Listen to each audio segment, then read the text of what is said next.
आज के सभा के अध्यक्ष आदरणीय डॉक्टर कश्यप जी, आदरणीय डॉक्टर राजपूत जी, आदरणीय प्रकाशक महोदय, उपस्थित सुधी नागरिक जन, माता भगिनी,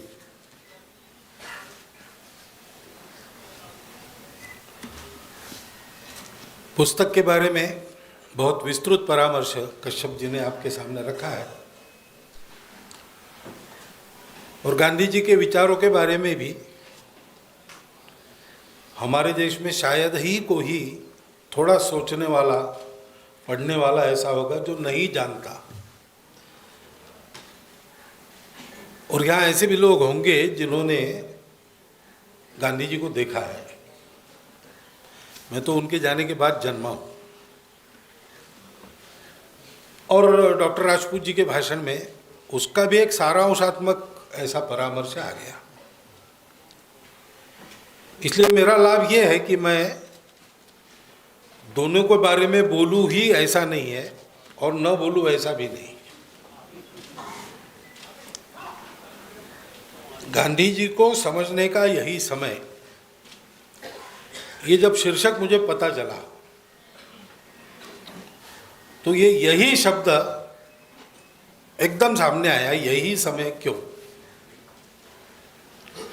तो उसके कई उत्तर हो सकते हैं, कुछ तो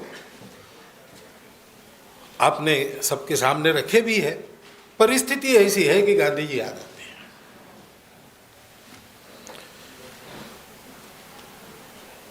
सांप्रदायिक दूरियां, अनुशासनहीन वर्तन, चारित्रिक ह्रास,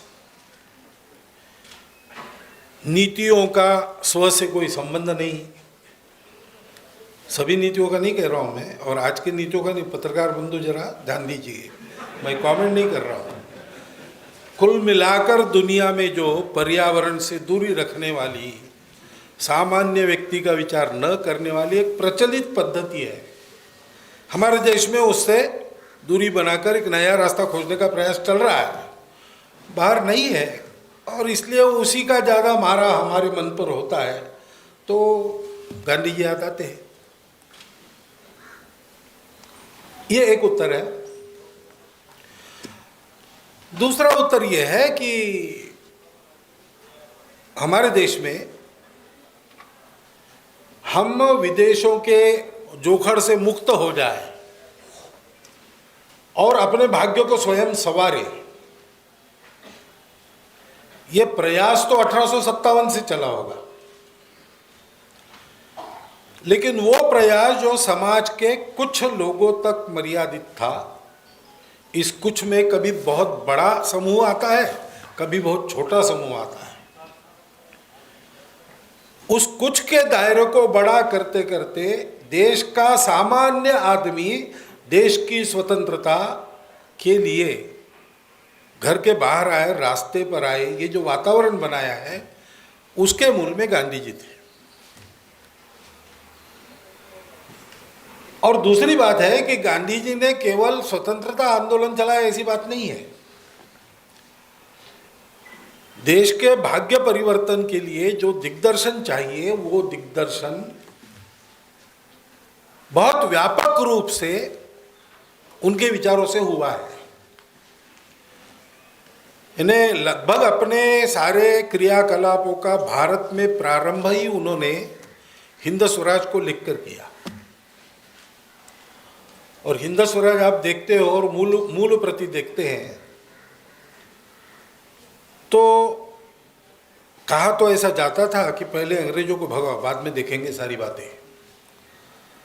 लेकिन गांधी जी के हिंद स्वराज को पढ़ते तो ध्यान में आता है कि अंग्रेजों को भगाने के बाद क्या करना, इसके बारे में उनकी स्पष्ट कल्पनाएं थी। और उनकी जो कल्पनाएं थी वो जो वास्तविक भारतवर्ष है, जो भारतवर्ष की मिट्टी में ही पला बढ़ा है और भारतवर्ष जितनी सारी समस्या झेलता है, वो सबकी मार वो सहन करता है। हम सब लोग सब समस्याओं का मार सहन नहीं करते। वो करता है। और इसलिए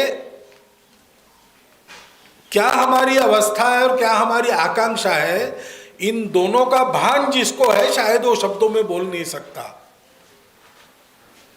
उसके मन को भाने वाली, समझ में आने वाली कल्पना भारत की गांधी जी ने हम सबके सामने रखी है।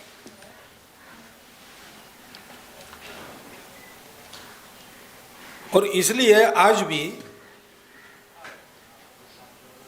गांधी को याद करते हैं तो सब लोग आदर और सम्मान पूर्वक ही याद करते हैं।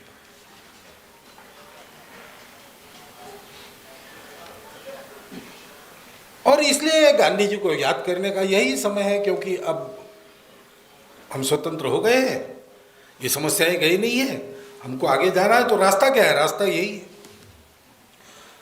लेकिन इससे हटकर एक तीसरी बात मेरे मन में आती है और वो ज्यादा प्रभावी है मेरे मन पर। अभी तक गांधी जी को हम याद तो करते ही थे, उनके विचारों को याद करते थे, उनके जीवन को पढ़ते थे, भाषण में भी कहते थे, लेकिन उनके रास्ते पर चलने के लिए जो योग्यता चाहिए वो संपूर्णतः नदारद थी। हम कैसे उनका नाम लेकर आगे बढ़े ऐसा लगता था, और यही भावनाएं व्यक्त भी हुई है। अभी ये बात सही है कि गांधी जी की कल्पना का भारत आज नहीं है, लेकिन 20 साल पहले यही कहता था मैं, गांधी जी की कल्पना का भारत आज नहीं है। भविष्य में कभी होगा कि नहीं पता नहीं, हमको तो बड़ा असंभव लगता है। ऐसा मैं ही नहीं कह रहा था, ऐसा बहुत सारे लोग कह रहे थे। मैं सारे देश में घूमता हूं और आज जब देखता हूं तब मैं ये आपको विश्वासपूर्वक कह सकता हूं कि गांधी जी के कल्पना के भारत का साकारीकरण होना प्रारंभ हो गया है। और जिस नई पीढ़ी की आप चिंता कर रहे हैं वह नई पीढ़ी उसको पूर्णतः साकार करने वाली पीढ़ी रहेगी, ये पक्की बात है। क्योंकि आखिर गांधी जी को याद कर रहे हैं, नहीं क्या याद करना।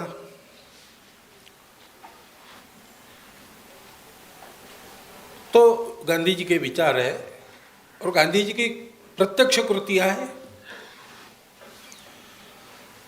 लेकिन महामानव हो, महापुरुष हो, अवतार हो, नेता हो, कोई भी हो,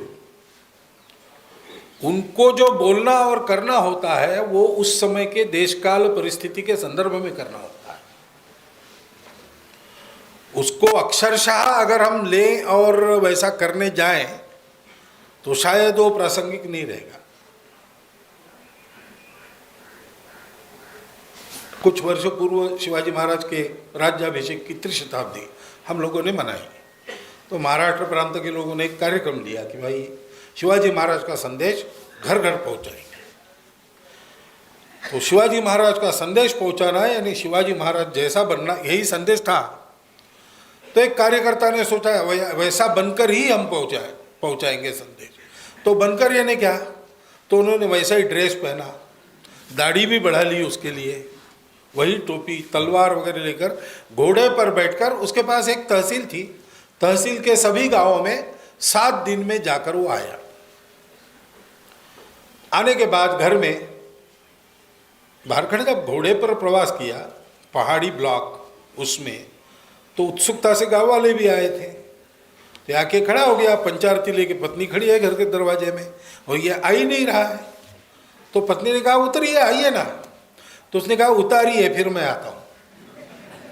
क्योंकि तो घोड़े पर बैठने की भी आदत नहीं, 7 दिन घोड़े पर घूमा तो अपने से उतर नहीं सका, 4 लोगों ने उसको उठाया, ऐसे रखा।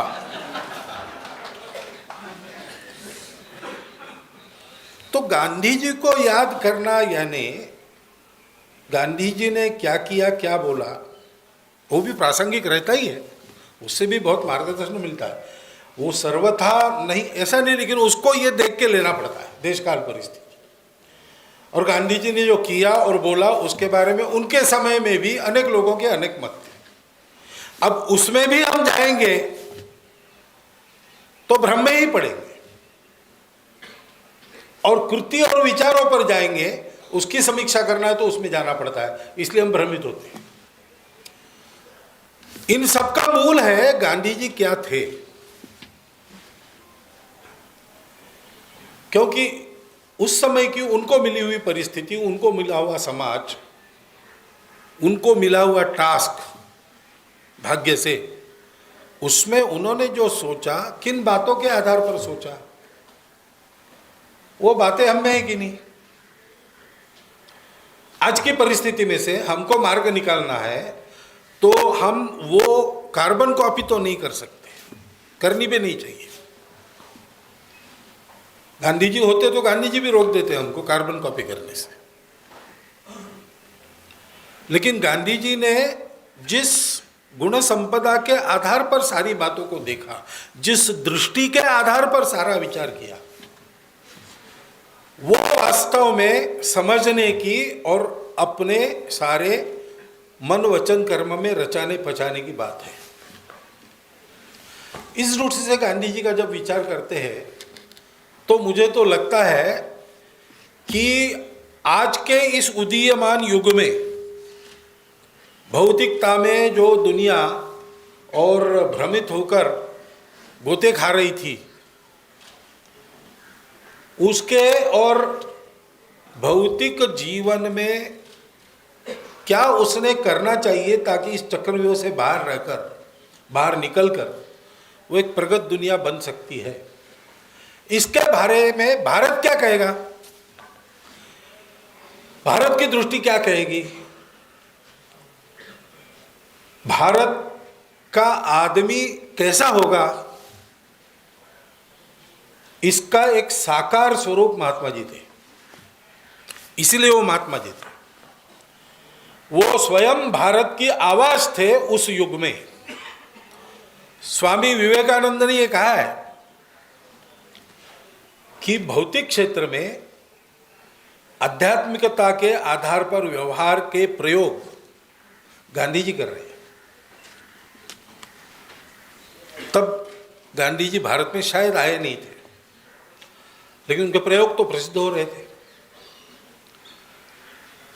तो भारतीय दृष्टि के आधार पर इस सारी परिस्थिति को कैसा सोचना, वो उन्होंने सोचा, क्योंकि वो स्वयं उस भारतीय दृष्टि के शुद्ध आविष्कार तपस्या पूर्वक बने थे, जन्मता नहीं। ये जन्मता कुछ बीज तो होंगे ही, लेकिन बचपन से उनके जीवन के जो प्रसंग है उसमें एक एक बात का, एक एक तत्व का उन्होंने और एकदम एक सिरे पर जाकर प्रयोग किया है। सत्य को जानना है तो सिरे पर जाना पड़ता है, सत्यनिष्ठा इतनी प्रबल चाहिए कि ऐसा अगर एक्सट्रीम में जाकर किसी तत्व की उपासना करते हैं तो मेरा क्या होगा, मेरे आसपास क्या होगा, इसकी चिंता छोड़कर निर्भय होकर जाना पड़ता है। जो निर्भय है उसी को सत्य मिलता है। गांधी जी की सत्यनिष्ठा अविवाद्य है। गांधी जी का कितना भी बड़ा विरोधक हो वो उंगली उठा नहीं सकता इस पर। गांधी जी ने जो कहा उसको आजमाया और जो उनको पटा वो किया। फिर उन्होंने सफलता असफलता, नामी बदनामी, किसी बात की परवाह नहीं की, किसी बात की परवाह नहीं। एकादा प्रयोग गलत हो गया तो उसमें गलती तत्व की नहीं, मैंने कुछ गलती की होगी इसलिए फिर से करके देखूंगा, इस प्रकार की उनकी निष्ठा थी। वो सत्यनिष्ठा मन में लेकर क्या हम चल सकते हैं जीवन में? हमको वो करने की आवश्यकता है, और ऐसा हम कर सके इसलिए हमको वैसा ही निर्भय भी बनना पड़ेगा। अब भारत के भाग्य में परिवर्तन आना है, समाज में परिवर्तन लाना है, तो हमको लोकप्रियता का भी डर छोड़ना पड़ेगा। हमको समर्पण कायेन वाचा मनसेन्द्रियेन वा बुद्ध्यात्मनावात प्रकृति स्वभावात, यहाँ तक करना पड़ेगा।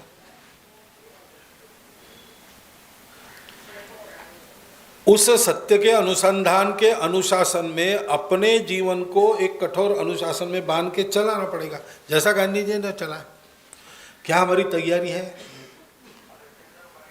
याद करने का कारण ये है, उस पथ पर हमको आगे बढ़ना है, हमारी तैयारी क्या है?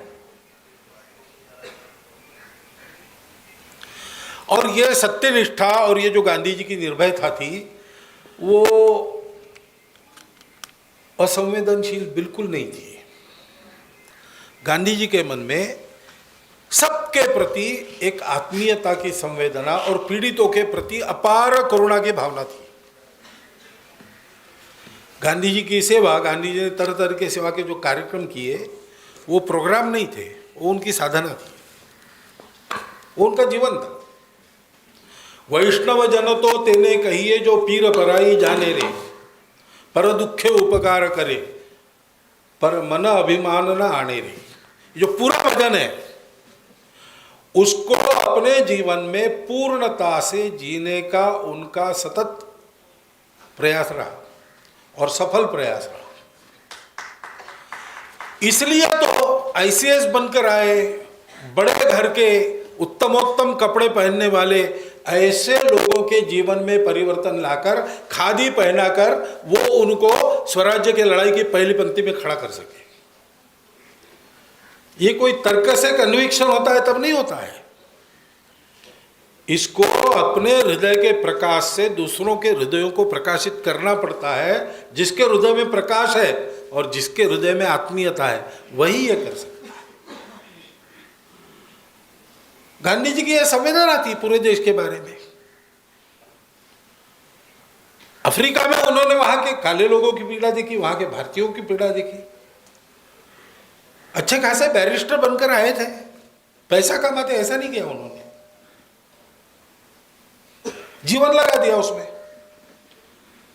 और सहधर्मचारिणी को भी तैयार किया उसके लिए। भारत में वापस आने के बाद अगर ये कोई लोकप्रियता का स्टंट रहता तो गोखले जी का कहना बिल्कुल नहीं मानते, वो तुरंत कूद पड़ते। आवश्यकता तो थी ही यहां पे।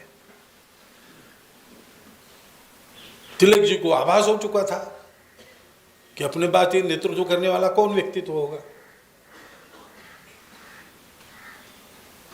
लेकिन उनको ध्यान में आया कि हमको भारत का भाग्य, तो हमको भारत बनना पड़ेगा, उसलिए भारत समझना पड़ेगा। 1 साल घूमे वो, ट्रेन की यात्रा करके, पैदल चल के। भारत के सामान्य जनों की आशा आकांक्षाओं से, उनकी पीड़ाओं से एक रूप होकर उस सूत्र को न छोड़ते हुए उन्होंने सारा विचार किया। और उस विचार की दृष्टि का मूल शुद्ध भारतीय था। इसलिए उनको अपने हिंदू होने की कभी लज्जा नहीं हुई। उन्होंने कहा, कई बार कहा कि मैं कट्टर सनातनी हिंदू हूं, और यह भी कहा कि कट्टर सनातनी हिंदू हूं इसलिए पूजा के भेद मैं नहीं मानता। मैं ये मानता हूं कि सभी धर्मों में सत्य का अंश है,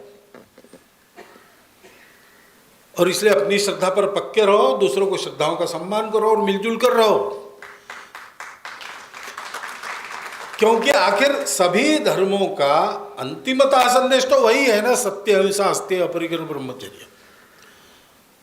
सत्य तप संतोष शौच स्वाध्याय देखेंगे आप, अध्ययन करके आपको मिल जाएगा। सामान्य मनुष्य के लिए धर्माचरण का यही उपदेश प्रत्येक ने बताया है। बाकी उस पर जो नक्शी काम और तरह तरह के कांटे और फूल हमने खिलाए हैं, वो हमारी अपनी निर्मित है, वो भगवान की नहीं है, वो हमारी अपनी निर्मित है। फिर कहीं पर उसमें से भेद निपजा, कहीं पर उसमें से कट्टरता निपजी, कहीं पर कुछ अच्छी बातें भी हुई, लेकिन आखिर वो किया कराया मानवों का है। ये जो सारे आध्यात्मिक संप्रदाय है वो एक ही बात बताते हैं। ये मान्यता भी उनकी अपने भारत की दृष्टि से थी। वो आपाद मस्तक नख शिकांत शरीर मन बुद्धि आत्मा से, जैसा मैंने कहा, वो भारत का ही नूतन समय में एक आविष्कार थे। और इसलिए उन्होंने जो कुछ कहा विकास की दृष्टि के बारे में, जो कुछ कहा वो अपनी दृष्टि है, वो अपनी दृष्टि है। शुरू के दिनों में तकनीकी का बहुत प्रखर विरोध उन्होंने किया, बाद में उसको पतला भी किया उन्होंने, समय की चाल को देखकर कुछ बातें और उन्होंने मान्य की। परंतु आखिर तक उनका ये कहना रहा कि भाई जो कुछ विकास हम करेंगे वो मनुष्य केंद्रित होना चाहिए। और मनुष्य कौन? जिसको सबसे ज्यादा आवश्यकता है, आखिरी पंक्ति में खड़ा हुआ व्यक्ति। जो भी मैं करता हूं वो उसके लिए उपकारक होगा कि नहीं, यही एक कसौटी है। मैं करता हूं वो ठीक है कि नहीं, इसको नापने की।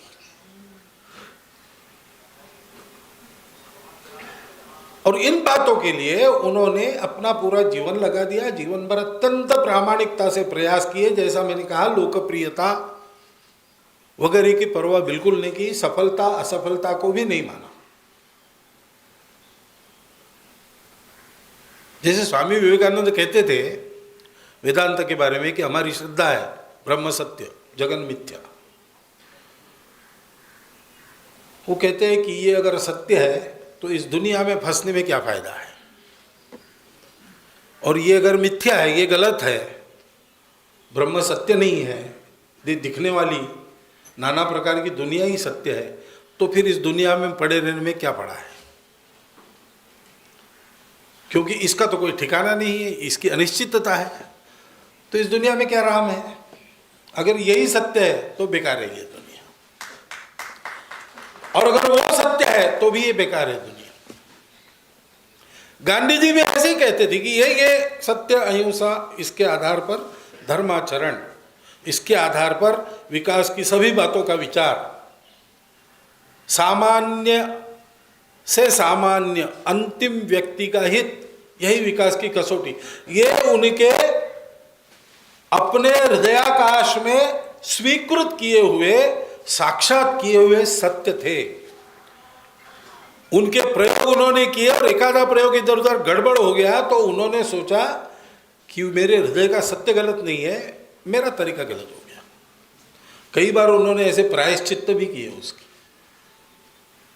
एकाधा आंदोलन भटक गया तो उन्होंने प्रायश्चित लिया है। अभी आंदोलन में कुछ गड़बड़ हो गई, कानून व्यवस्था का भंग हो गया, तो प्रायश्चित्त लेने वाला कोई है? प्रायश्चित्त तो कभी कुछ लाठीचार्ज होता है, गोलीबारी हो तो उसमें मरने वाले को करना पड़ता है, या जो पकड़े जाते हैं उनको कोर्ट में करना पड़ता है। जो कराने वाले हैं वो या तो जीतते हैं या तो हारते हैं, बस। ऐसे कैसे चलेगा भाई? भारत को बड़ा करना है, भारत का भाग्य संवारना है, तो उस पथ पर चलना पड़ेगा। और इसलिए सारे जीवन में गांधी जी के पहला जो पाठ हमको शुरू करना चाहिए अभी से, यहीं से, मुझे लगता है वो है प्रामाणिकता, honesty. Honesty is not the best policy. Policy नहीं है ऑनेस्टी, ऑनेस्टी ही सब कुछ है। एक संत पटना के पास कहीं रहते थे, काफ़ी आयु थी, बहुत अच्छी साधना थी, सुना तो ऐसे ही सहज देखने के लिए गया। तो हम 2-4 लोग थे, हमको देखते हुए उन्होंने कहा कि देखो, प्रामाणिकता के बिना सब व्यर्थ है। सत्ता बदलो, पार्टी बदलो, कोई लाभ नहीं, प्रामाणिकता चाहिए। और वास्तव में गांधी जी अपने तत्वों से अपने जीवन पर प्रामाणिक रहे। हम उस प्रामाणिकता को 100% अपने जीवन में लाने की साधना कर सकते हैं क्या? करनी चाहिए, करनी ही पड़ेगी, अनिवार्य है।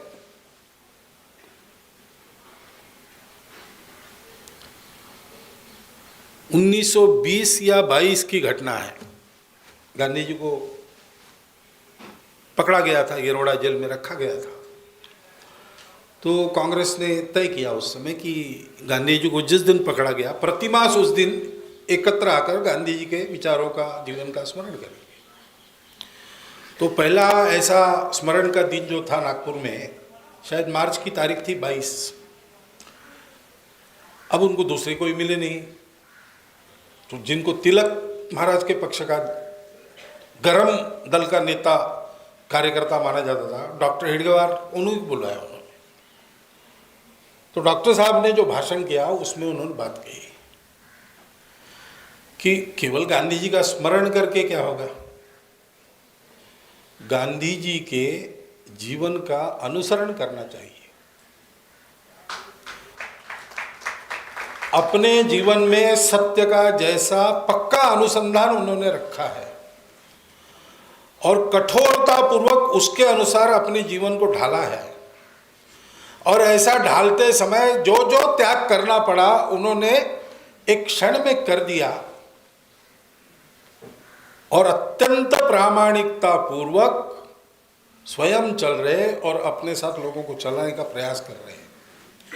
उनके जीवन की इस पवित्रता को, सत्यनिष्ठा को जब तक हम अपने जीवन में लाने का प्रयास नहीं करेंगे, केवल उनका स्मरण करके क्या होगा। ये उनका भाषण था।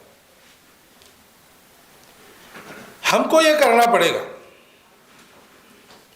सनातन भारतीय दृष्टि के आधार पर देश की सोच एक बात है, गांधी जी की वही दृष्टि थी, शब्द अलग होंगे उनके, लेकिन इन बातों को देखेंगे तो कई बार अपने देश को, अपने देश की दृष्टि से देखने वाले जितने विचारवान लोग उस समय के थे, उन सबके कहने में समानता दिखती है। और वो समानता इसलिए नहीं दिखती कि वो मिले थे, वो समानता इसलिए दिखती है कि उन्होंने भारतीय धरातल से विचार किया, भारतीय धरातल से बातों को देखा। हमको उस भारत को भी जानना पड़ेगा, उसको मानना भी पड़ेगा, क्योंकि एक बात और हो गई, शिक्षा की इतनी चर्चा इस पुस्तक में है, वो बड़ी महत्वपूर्ण बात इसलिए है कि उस शिक्षा के जरिए हमारा दिमाग ही बिगाड़ दिया गया। आज तो कुछ स्थिति पलट रही है, अच्छी स्थिति हो रही है, लेकिन एक समय था जब जो जो हमारा है वो गलत ही है ऐसा मानकर ही सब सोचने वाले चलते थे।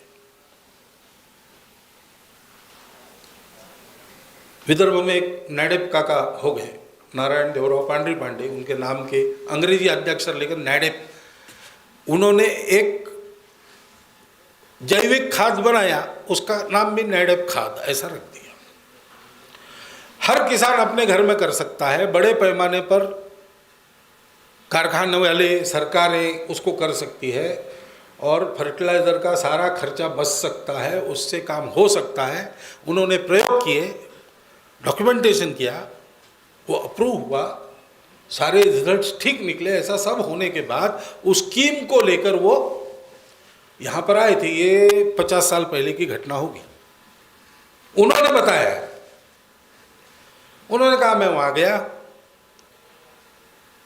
तो खाते के सेक्रेटरी को मिला, उसने देखा, अच्छा गोबर, फाइल रख दी। 10 मिनट बात हुई, मंत्री जी के द्वारा मैं आया था इसलिए चाय मिली, और फिर मेरी छुट्टी हुई। वो फाइल कहाँ है और मेरी स्कीम का क्या हुआ, अभी तो कुछ नहीं। वो कहते हैं कि ऐसा कुछ अपना लेके जाते हैं तो प्रवृत्ति है कि उसको वेस्ट पेपर बास्केट में ही डालना सीधा, ऐसा दिमाग बन गया है। इसलिए भारत को मानना भी पड़ेगा, और भारत की सत्य स्थिति जाननी पड़ेगी, भूतकाल की और वर्तमान काल की भी। शिक्षा में सत्य बताया जाना चाहिए। शिक्षा में ये नहीं देखा जाना चाहिए कि ये मेरे पक्ष का है कि विपक्ष का है, लेकिन होता है और विवाद भी होते हैं। फिर एक पक्ष कहता है ये सत्य है, दूसरा पक्ष कहता है ये सत्य तो एक ही है ना, और सत्य संशोधन के साधन है, उससे निकालो, जो कुछ है वो रखो, बाकी हटाओ। आखिर सत्य का सामना किए बिना हम अपने आप को सुधार कैसे सकेंगे। हमारे समाज में 1000 साल तक भेदभाव हुआ, एक सत्य है, उसको मानना पड़ेगा। हम अगर नेगेशनिज्म पर जाएंगे तो वो बीमारी कभी दूर नहीं होगी। उसको अपनी अपनी सुविधा से तोड़ना मरोड़ना दिखाना। अब ये अगर पाठ्यक्रम में है तो वो शिक्षा कैसे होगी? वो सत्यपूर्वक शिक्षा होगी क्या? सत्यपरक शिक्षा होगी क्या? और इसलिए ऐसी बहुत सी बातें करने के लिए जो प्रामाणिकता चाहिए, जो निर्भयता चाहिए, जो सत्यनिष्ठा चाहिए, और उसके लिए अंतर्बाह्य शुचिता चाहिए, पवित्रता चाहिए, सबके प्रति अपनेपन का भाव उसमें से आता है। कोई विकार नहीं है मन में, वो आदमी सबका भला सोच सकता है। जिसके मन में भय है, जिसके मन में स्वार्थ है, लोभ है, मोह है, मद है, मत्सर है, काम है, वो तो आदमी अपने स्वार्थ का विचार करेगा। वो आदमी दूसरे को अपना प्रतिस्पर्धी मान के सोचेगा। तो सद्भावना की सोच कैसे पैदा होगी? अगर हम एक दूसरे से डरने लगे तो कैसे होगा भाई? एक दूसरे के प्रति शंकित है तो कैसे होगा भाई? और ऐसी स्थिति है, इसलिए उसका लाभ लेकर उन शंकाओं को बढ़ाने वाले, उस डर को पैदा करने वाले लोग भी हैं। उनके कब्जे में हम जाते हैं तब हमारे झगड़े होते हैं। विश्वास का वातावरण चाहिए, उसके लिए पवित्र अंतःकरण चाहिए। मुझे मेरे लिए कुछ नहीं पाना है, सब मेरे अपने हैं, ये दृष्टि चाहिए। और साधनों की भी शुचिता चाहिए। महात्मा जी का बड़ा आग्रह इस पर था, क्योंकि अंग्रेजों के खिलाफ आंदोलन हम कर रहे थे, उसमें बहुत सारे प्रकार हो रहे थे, और बहुत बड़ा वर्ग आज भी मानता है, तब भी मानता था कि शत्रु के खिलाफ है, लड़ाई चलता है। और उसको थोड़ा कंसेशन दिया भी जा सकता है कि उस समय ऐसा विचार किया, लेकिन उस समय जो विचार किया, वो विचार करने की जो आदत बनी, वो स्वतंत्रता के बाद अपना ही शासन है, अपने ही लोग हैं, पार्टी कोई भी हो, लोग तो भारत के हैं ना। तो कैसा रहना चाहिए? डॉक्टर बाबा साहब अम्बेडकर ने जो भाषण दिए संविधान सभा में, संविधान देते समय पार्लियामेंट में, उसमें निर्देश है। गांधी जी ने ये पहले देखा था कि भारत स्वतंत्र होगा, उसके बाद समाज कैसे चलेगा, किस आदत में चलेगा, उस पर बहुत कुछ निर्भर है। नहीं तो कोई कानून चल ही नहीं सकता। और इसलिए उन्होंने पहले से साधन शुचिता का आग्रह रखा। तब हमने उसको देखा नहीं देखा बात अलग है, हो गई गई सो गई। अब तो हम सुधार सकते हैं। ऐसी कई बातें करने की आवश्यकता है। आज भी गांधी जी भारत के भाग्य पथ पर दीपस्तंभ बनकर खड़े। उनका प्रकाश अविरत है। हम अपने मन के अंधेरे को बीच में न लाए तो अबाधित है। उस पर चलने का साहस जुटाकर उसी ढंग से चलना। इसलिए गांधी जी क्या थे उसको समझना। और जैसा मैंने कहा कि आज मैं घूमता हूं तो मुझे ऐसा दिखता है कि परिस्थिति निराशा की नहीं है। अभी हुआ नहीं है, यह बात बिल्कुल सही है और विपरीत दृश्य भी है। लेकिन अब ऐसे होता है ना, जो टाइट्रेशन चलता है केमिस्ट्री में, तो एक विशिष्ट प्रोपोर्शन होते तक रंग नहीं बदलता, थोड़ा बदलता है, फिर पहले जैसा हो जाता है। निराश भी हो सकता है कि कब होगा नहीं होगा, ऐसे लग सकता है। फिर नहीं भाई, पर्याप्त प्रमाण होने दो एक बार, सारा रंग सदा के लिए बदल जाएगा। और पर्याप्त प्रमाण होने के लिए बूंद बूंद डालने का प्रयास सर्वत्र हो रहा है, सबके द्वारा हो रहा है, बहुत से लोगों के द्वारा हो रहा है, खासकर नई पीढ़ी के द्वारा समझकर हो रहा है। ये मैं देखता हूं तो मुझे एक विश्वास मन में पैदा होता है कि आज नहीं तो 20 साल के बाद, लेकिन खड़े होकर हम 2 अक्टूबर को गांधी जी को ये कह सकेंगे कि बापू आप चले गए थे, अब आप इस देश में वापस आकर शांति के साथ अपने आश्रम चलाते हुए रह सकते हैं। ऐसा देश हमने खड़ा किया। डॉक्टर राजपूत की इस पुस्तक को पढ़ के अपने हृदय में ये संकल्प जगे, उस संकल्प के अनुसार तत्क्षण हमारी कृति प्रारंभ हो, तो 20 साल के बाद ये बात होके रहेगी, ऐसा मेरा विश्वास है। हम सब लोग मिलकर उस विश्वास को सफल करें, एक नम्र अनुरोध आपके सामने रखता हूँ। मेरे 4 शब्द समाप्त।